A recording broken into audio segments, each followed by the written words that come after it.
স্বাস্থ্য সাথীর টাকা তছরূপের অভিযোগ। চাঞ্চল্যকর অভিযোগ আমডাঙ্গা জীবন আলো নার্সিংহোমের বিরুদ্ধে।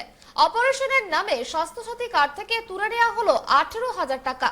আর সেই খবর করতে গিয়ে সংবাদ মাধ্যমের কর্মীকে মারধরের অভিযোগ নার্সিংহোমের কয়েকজন দুষ্কৃতের বিরুদ্ধে। ঘটনাটি উত্তর 24 পরগনা জেলার আমডাঙ্গা এলাকার ঘটনা। উত্তর 24 পরগনা জেলার আমডাঙ্গা এলাকার এক নার্সিংহোমের বিরুদ্ধে স্বাস্থ্যসাথী কার্ড নিয়ে আর্থিক তছরূপের অভিযোগ রোগীর চিকিৎসাই হয়নি, অথচ স্বাস্থ্যসাথী কার্ড থেকে তুলে নেওয়া হয়েছে প্রায় 18,000 টাকা। সর্বশান্ত রোগীর পরিবারের সদস্যরা অভিযোগ জানিয়েও হয়নি সুরাহা। এমনকি বিষয়টি নিয়ে নার্সিংহোমে খবর সংগ্রহ করতে গেলে সংবাদ মাধ্যমের কর্মীদের হেনস্থা হতে হয়। ঘটনাটি ঘটেছে উত্তর 24 পরগনার আমডাঙ্গা থানার অন্তর্ভুক্ত আওয়াল সিদ্ধির জীবন আলো নার্সিংহোমে। স্বাস্থ্যসাথী কার্ড হোল্ডার রাবিয়া বিবির স্বামী আইজুল মণ্ডলের অভিযোগ, স্ত্রী রাবিয়া বিবিকে নিয়ে পরীক্ষার জন্য ওই নার্সিংহোমে যান তিনি, আর সেখানে তার স্ত্রীর চিকিৎসা না করেই স্বাস্থ্যসাথীর কার্ড থেকে টাকা তুলে নেওয়ার অভিযোগ তোলেন তিনি। আমি জীবন আলো নার্সিংহোমে নিয়ে যাই আমার বউকে, আর স্বাস্থ্যসাথী কার্ড নিয়ে যাই, মানে স্বাস্থ্যসাথী কার্ডটা ঠিক আছে কি দেখতে নিয়ে যায়, চেক আপে নিয়ে যায় বউ। হ্যাঁ, আমাদের বললো তোমরা আঙুলির ছাপ দাও, তোমাদের কার্ডটা চালু আছে কি বলে দিচ্ছি। এবারে আঙুলির ছাপ দিয়েছে, দেওয়ার পরে বলছে তোমাদের কার্ডে কোনো পয়সা নেই, কার্ডটা খারাপ আছে, তুমি কার্ডটা আমার কাছে রেখে যাও, আমি কার্ডটা তোমার ঠিক করে দেবো। এবারে আমি দিয়েছি, দেওয়ার পরে 10 দিন পরে কার্ডটা আমার ফেরত দিয়েছে, বলে তুমি ডিএম অফিসে যাও, কার্ডটাকে ঠিক করে নিয়ে এসো। ডিএম অফিসে স্বাস্থ্যসাথী ডিপার্টমেন্টে আমি গিয়ে জানতে পারি আমার কার্ডেতে 16,038 টাকা কেটে নিয়েছে, মানে ব্যাকডেট করে টাকা কেটেছে, কার্ডটা আমার খারাপ করে দিয়েছে। এবারে আমি ডিএম অফিসে একটা কমপ্লেন করি লিখিতভাবে, তারপরে দুয়ারে সরকার ক্যাম্পে একটা অভিযোগ করি লিখিত, ওরা বিডিওর কাছে একটা লিখিত অভিযোগ করি, কমপ্লেন করি, আমরা থানায় কেসও করি, বাসাদ হসপিটালের সিএমএইচ অফিসে আছে ওখানে একটা কমপ্লেন করি, সবভাবে লিখিতভাবে আমার হয়ে বিডিও সাহেব এমনকি নিজেই ফোন নাম্বার দিয়ে সই করে দিয়ে নিজেই কম্পিউটার মেল করে পাঠিয়েছে, আমি গিয়ে স্ট্যাম্প করে নিয়ে এসেছি।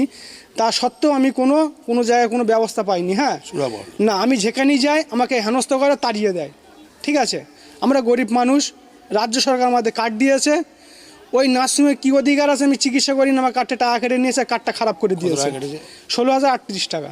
আচ্ছা, আর থানা কি বলছে? থানায় আমি যাই, আমাকে নানান রকমের কথা বলে, হেনস্থা করে। ঠিক আছে, ওই নার্সিংহোম মালিক থানায় টাকা খাইয়ে দিয়েছে, থানার পুলিশ, মানে আমি যখনই যাই না ওদের একটা ভাবঝা, মানে ওকে তো ধরবে না, আমাকে ধরে মানে জেলে ভরে দিলে ভালো হয়। হ্যাঁ, এরকম একটা থানার পুলিশদের ভাব। আমার তো 9 দিন তাড়িয়ে দিয়েছিল, ওখানে 9 দিন গিয়েছি, 9 দিন তাড়িয়ে দিয়েছে আমরা থানা, কোনো কেস লেইনি আমার। আমি তারপরে এসপি অফিসে গিয়ে এসপি স্যারে বলে, তারপরে কেসটা এসপি স্যার যখন বলে দেয় তারপর কেস হয়।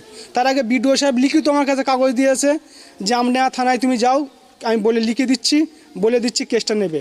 আমি যখনই যাই আমাকে তাড়িয়ে দেয় বিডিও সাহেব, মানে লিখিতভাবে, মানে কাগজ মানে কম্পিউটারে মানে এ করে আমার কাছে বার করে দিয়েছে। আমি গিয়ে থানায় যাচ্ছি, আমার কেস নিচ্ছে না। আমার ওখানে কোনো চিকিৎসা হয়নি, মানে আমরা ওই চেক আপে গিয়েছিলাম। আচ্ছা, চেক আপে গিয়ে সেদিন কার্ডটা নিয়ে গেছিলাম। আচ্ছা, নিয়ে গেলে বলছে তোমাদের মানে কার্ডটা আমরা দেখছি, তা কার্ডটা এখানে রেখে যাও। আমার তখন বাচ্চা হয়নি, আমার আবার ডেট দিয়েছে পরে, তারপরে আমরা গিয়েছিলাম। তারপরে গিয়ে দেখি বলছে তোমাদের কার্ডটা খারাপ। আপনাদের পরবর্তীকালে জানতে পারলেন যে হার্নিয়া অপারেশন হয়েছে। হ্যাঁ। বাড়ির কার হার্নিয়া হয়েছে? বাড়ি আমাদের কারোর হার্নিয়া হয়নি। তাই অপারেশন? না, আমাদের কার্ডের মাধ্যমে কোনো চিকিৎসাই হয়নি। অন্যদিকে যখন প্রতারিত আইজুল মণ্ডল কার্ডটি ফেরত দিতে বলেন নার্সিংহোম কর্তৃপক্ষকে, তখন নার্সিংহোম কর্তৃপক্ষ জানান যে কার্ডটিতে কিছু সমস্যা রয়েছে, কার্ডটি বারাসত জেলা শাসকের দপ্তর থেকে ঠিক করা যাবে বলে পরামর্শ দেওয়া হয় তাকে।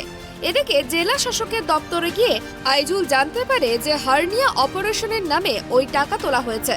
কার্ড থেকে মোট 18,000 টাকা তুলে নেওয়া হয়েছে বলে জানানো হয়।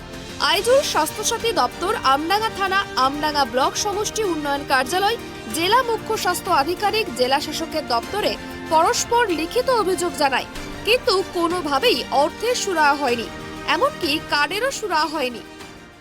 আমি তো একটা কমপ্লেন ছিল, এটা তদন্ত ছিল, বাট কি রিপোর্ট আছে সেটা আমার জানা নেই। এবার সেক্ষেত্রে আপনারা জোর করছেন কেন আমাকে বাইরে? না, জোর করছি না, যেহেতু আপনি তো আপনি force-ই করছেন ও আমাকে বলছে বাইরে যে আপনি আপনাকে ভিডিও সাথে আমি দায়িত্ব দিয়েছে। বলছি আপনাকে, সেটা আপনার বিশ্বাস হচ্ছে না। আপনাকে কে বলছে সেটা বিশ্বাস হচ্ছে? আমি যেটা যাইনি, যেটা আমি জানি না, সেটাতে আপনি আমাকে বাইট দিতে বলছেন। আমি বাইট দেবো না কেন? অদ্ভুত ব্যাপার। আমি যেটা জানি সেটা আমি বাইট দেবো। ও বললো আপনি গেছিলেন যে নাকি কে বলেছে? কমপ্লেনার। আমি যাইনি। ও কিন্তু বলছে। আপনি কমপ্লেনারকে নিয়ে আসুন, হ্যাঁ। ও দেখুক আমি গেছিলাম কিনা। যে ভিডিও সাহেব আমি ভিডিও নিজে অফিস থেকে যাই। হেল্প করেছে আমাকে। আমি ভিডিও সাহেব নেই, দুয়ারে আমি সরকার যাই না, ভিডিও সাহেব। আমি বলছি আপনি কমপ্লেনারকে নিয়ে আসুন। আমি তো বলছি আমি যাইনি, কমপ্লেনার আসুক আমার সামনে নিয়ে আসুন। আমি যেটা যাইনি আমি সেটা কি করে বাইট দেবো? আমার বাইট দিতে আপত্তি নেই, কিন্তু যেটা আমি জানি না বা যেটা আমি করিনি সেটা আমি কেন বাইট না দিই? বলুন, ইনকোয়ারিটা হয়েছে সেটাই। আমার কাছে শোনা হয়েছিল একটা এনকোয়ারি হওয়ার কথা আছে, এইটাই। এবার কি হয়েছে সেটা কে করেছে সেটা রিপোর্ট আমার কাছে নেই। এবার রিপোর্ট থাকলে আমি দেবো না কেন মিডিয়াকে, শেয়ার করবো না, এটা আমার কোনো ব্যাপার না। দুয়ারে সরকার কর্মসূচিতে গিয়েও আবেদন জানানো হয় আইজুলের পক্ষ থেকে, কিন্তু কোনো সুরাহা হয়নি বলেই জানায় প্রতারিত আইজুল। আইজুল ও তার পরিবারের অভিযোগ, একাধিক জায়গায় বিষয়টি জানিয়েও কোনো সুরাহা হয়নি।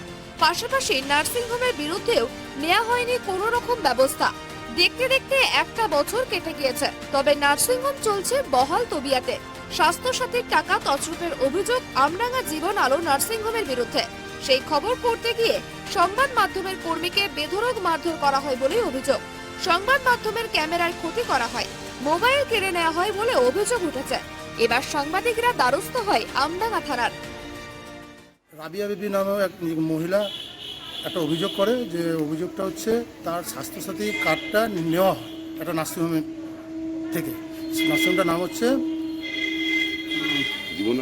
জীবন আলোর নার্সিংহোম। সেখান থেকে নিয়ে চিকিৎসা করার জন্য নার্সিংহোম থেকে গিয়ে কার্ডটা নেয়। কার্ডটা নেওয়ার পরে সে ওখানে চিকিৎসা করায় না, তা ওনার টিপসইটা নিয়ে নেয়। টিপসইটা নেওয়ার পরে ওনাকে 10 দিন বাদে আসতে বলে কার্ডটা নেওয়ার জন্য। এবার কার্ডটা যখন উনি নিয়ে যখন অন্য নার্সিংহোমে যায়, তখন বলে ওনাকে যে এই কার্ড থেকে 18,036 টাকা মতন কেটে নেওয়া হয়েছে চিকিৎসা। 16,039 না, আর যাই হোক, এটা টাকাটা কেটে নেওয়া হয়েছে অ্যামাউন্ট। তা উনি তখন বিভিন্ন দপ্তরে গিয়ে উনি যান, গিয়ে সবাই গিয়ে দপ্তরে জানান, এমনকি টিএম সবাইকে জানান। এবার আমাদের চ্যানেলের মাধ্যমে উনি সেটাকে প্রকাশ করেন। আজকে সেই বিষয়টা নিয়ে আমরা এই নার্সিংহোমের কর্তৃপক্ষের সঙ্গে কথা বলতে যাই। কথা বলতে যাওয়াতে ওখানকার কিছু নার্সিংহোমের কিছু কর্তৃপক্ষের কিছু লোকজন আমাদের উপরে চড়াও হয়। আমাদের নার্সিংহোমটা হচ্ছে আমডাঙ্গা আওয়াল সিদ্ধির চৌমাথা মোড় থেকে ডানাতে। তা আমাদের উপর চড়াও হয়, আমাদেরকে বেধড়ক মারধর করে, বাজে বাজে ভাষায় গালাগালি দেয় আমাদেরকে। আমার যে রিপোর্টার দাদা ছিল, যে দাদাকে বুকে পিঠে, আমাকে মুখে বুকে মারধর করে। এই অবধি আমরা আমডাঙ্গা থানায় কারা মারধর করে? কারা? ওই যে নার্সিংহোমে যে কর্তৃপক্ষ যারা লোকজন, কতজন লোকজন ছিল? ওনারা ছিল প্রায় 15-16 জন মতন লোকজন ছিল। তারা মারধর করে? তার মধ্যে গাড়ি কি? গাড়িটা আমাদের ওখানে আমাদের একটা গাড়ি, আমরা যে গাড়িটা গেছিলাম বাইক, সেই বাইকটা আমাদের পাচ্ছি না। আর আমাদের যে রিপোর্টার দাদা ছিল, আমাদের যে লোগো ছিল সেই লোগোটা পাওয়া যাচ্ছে না, দাদার চশমাটা পাওয়া যাচ্ছে না। মারধর করার পর তখন কিভাবে পালিয়ে আসলো? আমরা দৌড়ে ওখান থেকে ছুটে পালিয়ে আসি। আমাদের পিছনে বাঁশ রড নিয়ে তারা পড়েছিল। আমরা কোনো রকমভাবে ওখান থেকে জীবন বাঁচিয়ে দৌড়ে রাস্তায় এসে রাস্তায় একটা গাড়িকে দাঁড় করিয়ে, রানিং গাড়িকে দাঁড় করিয়ে 407 গাড়ি আমাদেরকে হেল্প করে, সে ড্রাইভার আর খালাসি। ওনাকে দাঁড়া করানোর পরে উনি দাঁড়ায়। আপনার গাড়িতে করে আমরা ওনাকে বলি যে এরকম আমাদের আমডাঙ্গা থানায় একটু তাতে নামিয়ে দেন, আমাদের পিছনে এরকম মারার জন্য তারা করেছে। ওনারা আমাদেরকে নামিয়ে দেন। এরপরে অভিযোগ হয় কোথাও? হ্যাঁ, আমডাঙ্গা থানায় আমরা অভিযোগ জানিয়েছি। এখনো পর্যন্ত কেউ গ্রেপ্তার হয়েছে? না, এখনও পর্যন্ত কোনো গ্রেপ্তারের কোনো খবর আমরা পাইনি। ওখানে পুলিশ গেছিলো, এটুকু আমাদের কাছে। এই মুহূর্তে নার্সিংহোম কি বন্ধ? নার্সিংহোম বন্ধ, ওখানে পুলিশ গেছে। এখনও পর্যন্ত ওখানে কাগজ আমার সঠিক বিষয়টা বলতে হবে, কারণ আমার ওখান থেকে বেরিয়ে চলে এসেছে। কার্ড থেকেও চিকিৎসা পরিষেবা মিলেছে, এরকম একাধিক অভিযোগ এসেছে বেসরকারি হাসপাতাল থেকে। অথচ কার্ড থেকে চিকিৎসা পরিষেবা না দিয়ে আর্থিক তছরূপের অভিযোগ নিয়ে শোরগোল পড়ে গিয়েছে জেলায়। আমডাঙ্গা থানার ভারপ্রাপ্ত আধিকারিক যথাযথ ব্যবস্থা নেওয়ার আশ্বাস দেন। পাশাপাশি খবর পেয়ে আমডাঙ্গার বিধায়ক রফিকুর রহমান আসে আমডাঙ্গা থানায়। তিনি জানান, নার্সিংহোমের বিরুদ্ধে কড়া পদক্ষেপ নেওয়ার আবেদন জানানো হবে পুলিশ প্রশাসনকে। আমডাঙ্গা থেকে অপু শিলের রিপোর্ট, ট্রাইব টিভি।